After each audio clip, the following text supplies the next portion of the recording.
Yo guys, so this is my 2022/2023 Premier League predictions. You could be here just from YouTube, could be here from TikTok. If you're here from TikTok, you most likely seen my not really in-depth Premier League predictions. It was just me listing out the 20 teams in what order they are. You're probably here to listen to my reasoning or to give out about what you think of them, give out about my predictions. But hopefully you do enjoy. List your opinions in the comments. No problem with disagreeing. If you think this team should be higher, this team should be lower, I agree with your opinion. Put down in the comments. I want to listen to what you think. So yeah, let's get into it. Now, in 20th place I have Bournemouth. I think many people don't really have Bournemouth 20th. Some people do, some people don't. I just think it's a matter of opinion where you place Bournemouth. But I think everyone can agree they're getting relegated. They haven't invested as much as Fulham and Nottingham Forest, and they just don't have the depth or the quality really to stay up in the Premier League this season. With the competitiveness and the quality of the Premier League becoming higher, Bournemouth haven't matched that in a way. Don't have to say too much about Bournemouth, just Bournemouth 20. In 19th, I have Southampton. I just believe that Ralph Hasenhüttl has outlived his welcome at Southampton. I don't think they're going to do very well this season. I think they are going to get relegated. The quality of the Premier League has been increasing. It's getting more competitive each year. I don't think Southampton are going to be able to stand up with that. And I think Ralph Hasenhüttl could be sacked by Christmas. And normally you sack a manager at Christmas, it doesn't go too well for you, relegation bodes, because the manager has to settle in, etc. You're already in the mud in the relegation zone, and losing points does not help. And obviously Southampton aren't backed. Obviously you can be backed too much, but they're not backed enough in a way, the manager, if he wants to succeed. But I still don't think Ralph Hasenhüttl is the right fit for Southampton. But look, Southampton, they have been a mainstay in the Premier League, but I think they're going down. Now at 19th I have Fulham. My reasoning is, obviously they've signed a couple of players, notably Leno and Babu and Pereira. I just don't believe that they are good enough players if you want to stay up in the Premier League. And Babu, there's big questions over him in the Premier League. Will he fit? Because he's not a very defensive fullback. He's more attacking. Fulham don't really play on the front foot a lot. And especially when you're a new team in the Premier League, it's very hard to play on the front foot. And Andres Pereira for 15 million, I think he's a championship level player.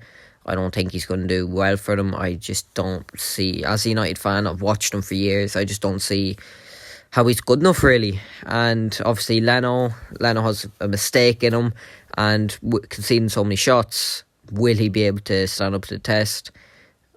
I don't know. I think Fulham or Everton, it could be a toss-up between those two. And yeah, I'll get into my reasoning for Everton now as well. Fulham 18th. Now I have Everton 17th, and my reasoning is I believe they have a good enough squad compared to these clubs in the bottom. I think they will start out in the relegation zone, but I think Frank Lampard will be sacked by Christmas, and a coach will come in that can actually coach these players and make them stay in the Premier League. Because obviously they lost Richarlison, of course. They lost Richarlison, but I still believe they have enough quality to stay in the Premier League. Frank Lampard will be sacked, and I just believe they will stay up marginally. But there's also a possibility that they could be relegated as well. No flying colours for Everton. It's going to be a tight one.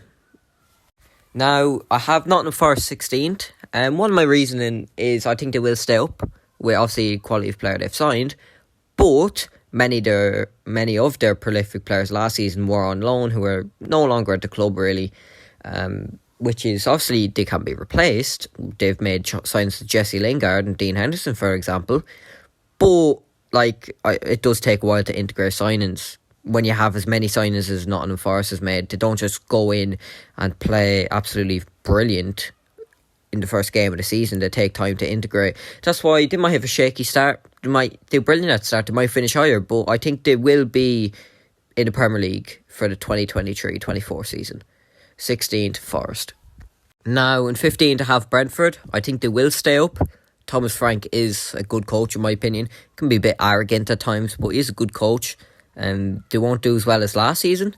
15 still solid, but they'll have a bit of a case of second season syndrome in the Premier League. where they'll find it a bit tougher than the first season. As many that happens to many teams, stay in the Premier League for the first season, you struggle a bit more in the second season. Look at Sheffield United, in their first season in the Prem, fighting for European places for most of the season and then getting relegated. I don't think Brentford will get relegated. I just think they'll find it tougher in the Premier League this season, really. Obviously losing Ericsson, Thomas Frank as well believes that he can't be replaced, which he can't. He's a unique sort of player that is going to be very tough to find a quality player that will sign for Brentford, like Christian Eriksen. So 15th Brentford. In 14th, I have Leeds. Now, I just think they're just building something here. Jesse Marsch, he's obviously signed Rasmus Christensen, Tyler Adams, Sinistera, Roca from Bayern Munich. I just think these are some solid signings for a team. And I think he knows what he's doing. He's nipping from the Red Bull franchise. Things that Ranić almost used to do. But, I think fair play to the lad. They're good, solid signings, and they're not expensive. They're not just overpaying for players. They are paying fair enough fees, in my opinion. I think Jesse Marsch, as I said, building a team. He's playing good football. 14th for Leeds, yeah. Improved season from 17th. In 13th place, I have Crystal Palace. I just think they're going to finish 13th. I think they're going to be mid-table, solidly mid-table. I think people are underrating Crystal Palace. I think Vieira's building a team there, and I think he knows what he's doing. And honestly, if I was a Crystal Palace fan, I would back that man.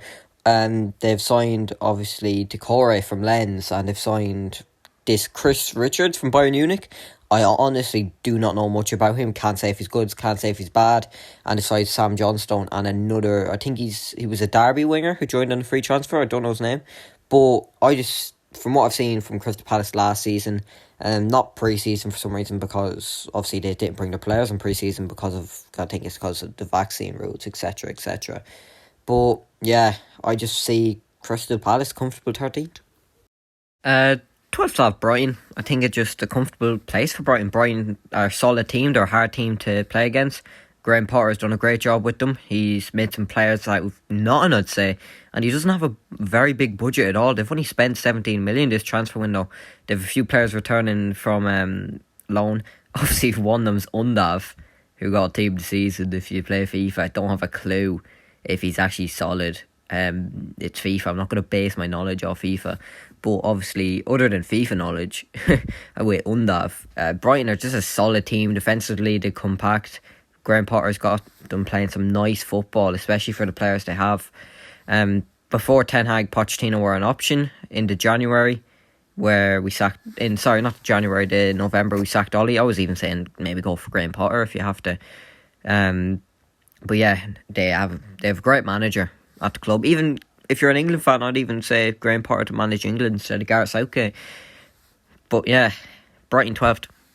In 11th, I have Wolves. Wolves are always around this European spots, fighting for Europe for a lot of the season, but don't get Europe, and they're not nowhere near relegation. But they're just a bit away from European places. I think Wolves are just a solid team. They're a nightmare to play against. They are. Anytime you play against Wolves, you know it's going to be a tough game. They've signed Wang Hee-Chang on a permanent deal, and they've signed Nathan Collins on a permanent deal as well. I think they're reinforcements, obviously for their team. Neves still has the prospect of leaving, being linked to Manchester United, Chelsea, and many other clubs. I don't believe he will leave. I think he'll stay at Wolves, but Wolves are going to finish 11th. They always finish around this position. Just a solid team. And I think there's people that are slightly better than them this season that are going to finish ahead of them. Now, this is going to be a controversial one with Leicester ahead of them and many other teams. But Aston Villa 10th. Obviously, they've signed Philip Coutinho on a permanent deal. They've signed Boubacar Kamara. The United target that was offered to them in January. And obviously, Olsen on a permanent deal. But I just don't see Aston Villa getting any higher. I feel like there's going to be a few bumps in the road under Gerrard. I think it's not going to be smooth sailing. I think there will be a bit of a bit of a dip in form. And I really don't rate Diego Carlos as a centre back. I think he's rash. I think he goes into challenges that he doesn't need to go into, and he's a very bad temper. That could, in a way, cost Aston Villa games and cost him maybe a red card or two this season. Aston Villa 10th, yeah. That obviously Diego Carlos is not the only reason they're going to finish 10th. There's many other reasons with maybe Gerrard's maybe coaching ability, the fact that he is trying to play Watkins and Ings in the same team, even though they're two similar strikers to play in the same team. I just think 10th is a fair place for Aston Villa. Don't get me wrong, they could be fighting for Europe, but I just believe this is where they're going to place. Now, people are going to be, why are you putting Leicester in 9th? They've made no signings. They've lost their keeper. Why are you putting them in 9th? And here's why. Leicester struggled last season because they were in Europe. It was a fact their squad was too thin. Obviously, they signed Patson Daka in January, I believe. I could be wrong on that. He didn't really have the best season in the Prem. I feel like he's going to do better this season. Leicester are going to do better if they don't have the pressure of European football. I think their team is solid. Indeed, Tielemans still has the prospect of leaving the Arsenal. I say that could hinder their chance. If he does leave, maybe to go falling further down table. But many other players, including Vardy, obviously Patson Daka, Soyuncu, Fofana, Pereira, James Justin. The list goes on with how many quality players Leicester have. And I just believe James Maddison, yeah. I just believe that 9th place is fair for them. They'll have a solid season, but there is two teams better that will finish 7th and 6th. 8th and 7th. Now, these had to come eventually, but just missing out on Europe, I have Newcastle. I believe Newcastle are going to have an exponentially better season than last season. Eddie Howe is building something great with that team. For example, that Bruno Guimaraes signing in January was absolutely magnificent. I don't think he's going to be this world-class player that some people are making him out to be. I just think he'd be a solid signing. In the end, I think just the signings they've made have been solid again. I just believe Newcastle 8th place. Eddie Howe is building something, and he is a solid coach. I've always said that he done a magnificent job with the squad he had at Bournemouth. It wasn't a squad that was anything special. It really wasn't. And I just believe 8th place for Newcastle. I think many people can agree with this. Everyone is agreeing that they're going to be fighting for Europe, but just what place you have them in. Is it Europe? Is it outside top 10? Is it in the top 10? Is it 8 where I have them? So 8. Now, in 7th I have West Ham, and I just believe many people are massively underrating West Ham this season because they're looking at other teams, looking at the signings they're making and thinking, West Ham are gone. I just think West Ham are solid 7th, a shoe-in for Conference League, and with the signings of Scamacca and Aguirre, I believe I say his name, the Rennes centre-back, that reinforces their team, and obviously Areola on a permanent deal. And obviously Fabianski is aging as a goalkeeper, and Areola is an absolutely brilliant backup / permanent keeper to have for 8 million, which is a solid deal for them. And David Moyes has built a team with that, from the brink of relegation, that I just cut out, the brink of relegation, to getting nearly top 4, and now being another shoe-in for Conference League, and obviously last season getting Conference League. They are just a solid team. Whenever you face West Ham, you know it's going to be a tough game nowadays. And I think Lingard almost rejecting them. I don't think they really care too much, and it's Lingard's problem in a way, where it's his fault. I think Fornals will have a solid season. I think Jared Bowen again will have another good season, and Zuma, and if they play Zuma and Dawson and Aguirre, I think it would just be, they'll have a solid defence either way. It's a shame to say this, but my team Manchester United are in 6th, and here's why. This team is arguably weaker than the team that we had last season. And no, not arguably, it is weaker than the team we had last season, and we finished 6th with that marginally because West Ham lost on the last day of the season. If they didn't, we'd be in Conference League right now.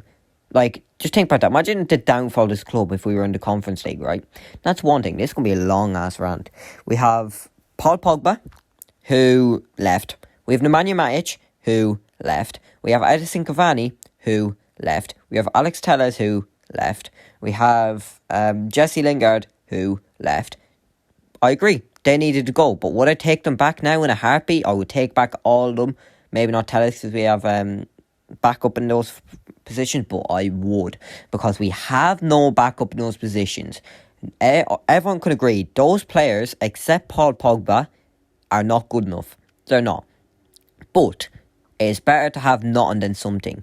We got rid of those players, and I wanted to get rid of those players on the basis that we would replace them. We've not replaced Pogba, we've not replaced Matic, we've not bought one midfielder except Eriksen, and he is in a position where his priorities are attacking wise, and we already have attacking players in the midfield, right? Every player we have signed has been in a position we have already have depth. Centre back, left back, and a number 10. We haven't signed a forward, and we need a forward. Martial is injured again. You have a front three of Sancho, Ronaldo, Rashford. Ronaldo could leave. That leaves you with Elanga and Rashford with Martial being injured. What are we doing at this club? We need a forward. Arguably, I don't care what anyone says, our right back is not good enough. Our midfield 2 is not good enough. We need players. 6th, Man United. I believe in sorry, I was about to finish it up there. I believe in Ten Hag as a manager. This is no way not backing him. This is me blaming the club for their failings. This is not Ten Hag's fault. I think Ten Hag will improve this team from last season. I just don't think he can go any further without being backed. 6th. In 5th place, we have Arsenal. I just believe the players they've signed have been exponentially great signings in a way. I think Zinchenko, I almost bottled his name, and Jesus, just them two alone are just absolutely brilliant signings. Jesus, I know it's pre-season, has been tearing it up. He's some signing for the price, by the way. 40 million is a bargain for Jesus. And Zinchenko, who was actually, he was playing games for City. It's not like he was a bench player. He was playing a couple games, and he's a solid player whenever I've seen him. Jesus is going to be tearing it up in the Prem. I think Fabio Vieira is a good signing as well. I think Arteta is building something with that team, but I think the thing that will inevitably stop them from getting top 4 is Arteta in a way. I think Arteta is a massively overrated coach. I think he's not as good as everyone makes out. I notice his team with Arsenal, no matter what, they go on these dips of form where they win 3 games, then they lose 3 games, win 3 games. They've been doing that for a couple seasons. I think they'll have a better season, but Arsenal, when they are on a dip in form, they're stuck in a dip in form. And I think that's inevitably going to be Arteta's downfall. So, 5th place, Arsenal. Right, in 4th place, I have Tottenham. I just think the reason I have Tottenham at 4 is because everyone's massively overrating them. Obviously, they've made a couple signings, fair play to them, something that United can't do. And you could debate that they're going to be solid signs. I just think some of them are, I don't know why they make them. I don't know why they signed Richarlison for 60 million. I don't see the point of that signing. I think, don't get me wrong, Conte is a brilliant coach. I would have loved him at United before Ranić came in. And I don't know why United didn't go for him. I think it's because he would have demanded stuff from the board. But I just think people are massively underrating Chelsea. And I think, as good as Tottenham may be this season, they're going to be comfortably 4, I think, by the way. I don't see how United at this moment in time are going to push that. Tottenham will have a great season. I think they could win the Carabao Cup or the FA Cup. But I just see them being 4. Now, in 3rd, I have Chelsea. I think everyone is criminally underrating them. Thomas Tuchel is a great coach. I think they're snapped up some great signings. Cucurella looks like it's done. Sterling, Koulibaly. I think Koulibaly, in my opinion, is a little bit of a risk, but I think it will pay off. Like, I don't know why people are massively underrating Chelsea this much. Is it because they don't have a striker? Maybe. I think they will sign a striker. They're looking at Aubameyang. Don't know why they're looking at Aubameyang out of all strikers, but if it works, it works. I think the new owners came in with dealing with obviously trying to get settled at the club, and he's actually done well, to be fair, something that the Glazers cannot do after being here for about 15 years. Again, I bring up the Glazers because I hate these owners. But yeah, Chelsea, their back 5 system works perfectly. Chilwell is back, and he's going to be up and running this season with no injuries. Reece James is a brilliant fullback as well. A back three of Koulibaly, Chalobah and Thiago Silva. I believe maybe they sign another centre-back. They're looking at another centre-back, I believe, at this moment in time. This is being recorded the day before the Prem starts, obviously, so Thursday. Chelsea in 3rd. So, in second place, I have Liverpool. I think there's no problem being a Liverpool fan, being optimistic, believing you're in first place. But if you think you're running away with it and you believe that you're shooing for first place and you're guaranteed, I think you're being deluded and you're lying to yourself. I think as good as Liverpool are, they could go on a run next season and win the Champions League. I don't debate that. If anyone thinks Liverpool are going to win the Champions League, I don't disagree with it. I think you could win the Champions League. I think Klopp is a better coach than Pep. I think if Klopp was at City, he'd win the Champions League by now. I think he would. Liverpool. The one thing about Liverpool though is they've signed Núñez as a replacement for Mane in a way, but they're very different players. So I don't see how Núñez is going to fit in with Jota as well, with Diaz being their only left winger.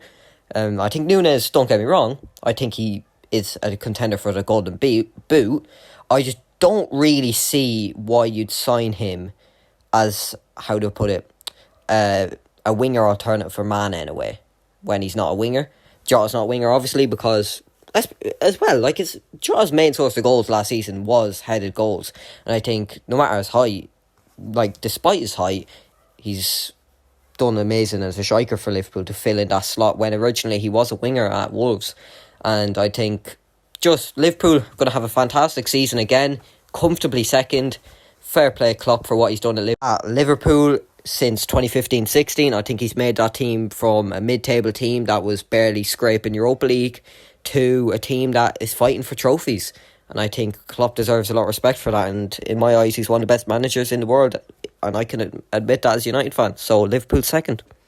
So obviously we have in first Man City. They've too much quality. I think Pep has built a team that he hasn't coached. If we're being honest, name one player in that team Pep has coached, really. I think he's not as good as a coach as everyone makes out. I think he plays up to the cameras. I'm not saying he's an awful coach. I just think he's massively overrated and he's not one of the best coaches of all time. I think Klopp is better and I think Conte is better. I don't care. People can fight me all you want. Anywhere Pep has gone, he has had money. But you can't deny that it still is a solid team that he has built. He's obviously signed Erling Haaland this season, which is a massive signing, and Alvarez has came back from River Plate, where they sent him on loan after signing him in January. I don't know how that will play out, that Haaland and Alvarez, after signing Alvarez in January for a big enough fee, and then signing Haaland in the summer. I don't know how that will work out. Does Pep plan to change his system in a way, or change one of Alvarez or Haaland to be a winger? I see maybe Alvarez being a winger as he played a little bit as a winger for River Plate. I'm intrigued to see how Grealish turns out this season. I'm because Pep wanted this player. He paid 100 million. He must have a plan for Grealish. Obviously, Bernardo Silva still has the prospect of leaving, and Sterling. They sold Sterling to the rivals. Same with Jesus, and I'm a bit shocked with that. I don't know why they've sold it to Premier League opposition. But obviously, we know how good Man City are domestically. They're not good in European football, Champions League. Obviously, I don't see them winning it again. I really don't. I don't know what it is. Pep just can't win the Champions League with City. But look, I do believe City will win the league. Not comfortably. It will be a battle between them and Liverpool. And yeah, first place Man City. So, my Golden Boot winner is Erling Haaland. I think he will win the Golden Boot. I think the amount of chances you get in Man City, it will just be very easy for him to win the Golden Boot with his quality. I think everyone was making fun of him, obviously in that Carabao Cup, lads, what am I on about? Community Shield against Liverpool. The biggest trophy in the world. It's not bigger than the Bangkok Century Cup though. But I think it's going to be tossed up between him and Núñez, and I think the reason Núñez will not get it is because I think he'll take a little bit more time to settle, and I think him and Jota will be interchanging because obviously Jota is a top-class striker as well, and I think Erling Haaland will be a shoe-in every week for Man City, so he will be stat-padding the goals. Stat-padding's not necessarily a bad thing, it just means he will get a goal week in, week out, whereas Núñez will be up there, but I don't think he'll win it. I think he'll slightly miss out. So, now my top assister is going to be Trent Alexander-Arnold for Liverpool. I think, obviously, he was one-off top assister last season behind Mo Salah. I think, don't get me wrong, Salah's not top goal scorer this season or top assister, but he's going to be up there as usual. Salah racking up the goals and assists because he's a world-class player. But Trent is going to get top assister, I believe, because this season he has a target man in Nunes, which will help him get assists. Nunes is tall, he'll be able to get into headers, he's brilliant heading ability, and I think that will help Trent because Trent's a brilliant crosser on the ball. Trent's just a brilliant player in general. I think he's, with another 2 or 3 years under his belt, he's easily going to be the best right back in the Premier League. Well, he already is the best right back in the Premier League of all time, but maybe one of the best right backs of all time, just in all the leagues. He's just such a good player, Trent is. Top assister for Trent. So lads, if you enjoyed that video, hopefully you did, smash a like, go follow TikTok Chill with Noah, and subscribe to the channel, and I will maybe be back with you with some Europa League and Champions League predictions when the group stage is out. So, see ya.